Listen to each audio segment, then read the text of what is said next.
تو سورہ ملک کی جو آیت ہم نے پڑھی، اللہ فرماتے ہیں کہ وہ اللہ ہی ہے جس نے تمہیں پیدا کیا، قل هو الذی انشأکم وجعل لکم السمع والابصار والافئدہ قلیلا ما تشکرون، اور اس نے بنائے تمہارے لیے کان اور آنکھیں اور دل،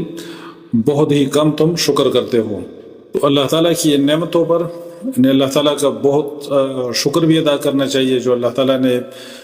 یہ نعمتیں انسان کو دی ہیں۔ اس پر ویسے بھی شکر ادا کریں کہ اللہ تعالیٰ نے یہ نعمتیں ہمیں عطا کی ہیں، اور اس کا شکر ادا کرنا یہ بھی ہے کہ جو اس کے پیچھے سمجھ بوجھ ہے وہ کام اس سے لیا جائے، یعنی غور و فکر کرنا اللہ کی کائنات میں اور اللہ کی تخلیق میں اور دن رات کے اس نظام میں غور و فکر کرنا۔ قل کہہ دیجئے ہوا وہ ہے الذی جس نے ذرأکم پھیلایا تمہیں فی الارض زمین میں، وإلیہ اور اسی کی طرف تحشرون تم اکٹھے کیے جاؤ گے۔ اللہ فرماتے ہیں کہ اے پیغمبر ان سے کہہ دیجئے کہ وہ اللہ ہی ہے جس نے تمہیں زمین میں پھیلایا اور اسی کی طرف اکٹھے کیے جاؤ گے۔